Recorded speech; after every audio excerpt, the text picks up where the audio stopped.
President Obama is asking Congress for nearly $2 billion to fight the Zika virus. The CDC command center is now at its highest alert level in response to the disease.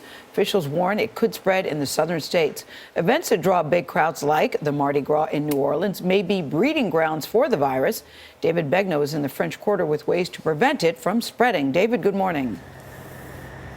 Gail, good morning from Bourbon Street and happy Mardi Gras. You know, about 1 million people are expected to descend on the city, and I can tell you, being from Louisiana, it's something you want to experience.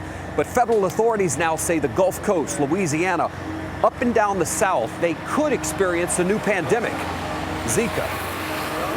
The Centers for Disease Control and Prevention say its Emergency Operations Center is functioning at its highest alert level in the fight against the Zika virus. We are working 24/7 to understand this virus. Time is really precious for this kind of emerging infection. At the White House Monday, the principal deputy director for the CDC, Ann Schuchat, said her agency could respond with SWAT teams. We do think it's likely that we'll have limited local transmission in some of the southern states. In the winter months now, we have a chance to really try to get ahead of this. The vast majority of Zika is spread by the Aedes aegypti mosquito, which in the U.S. is seen primarily in the southern states. At least 57 cases of Zika have been reported in the U.S., in 12 states and the District of Columbia.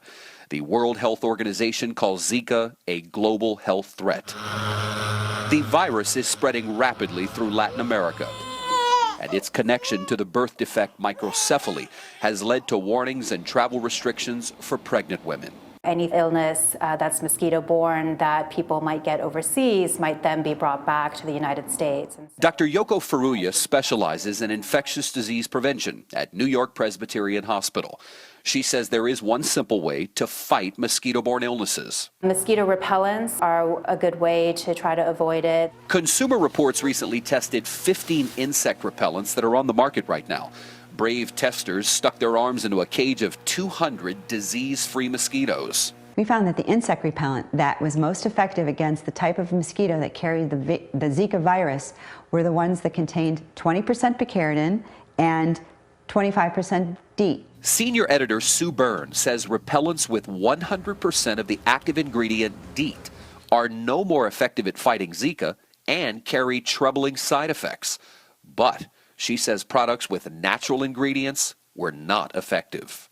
Products made with natural plant oils just did not do the job against mosquitoes.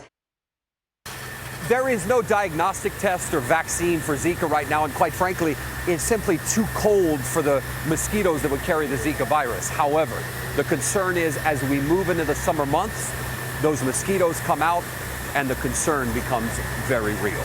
Nora. Very real indeed. David, thank you so much.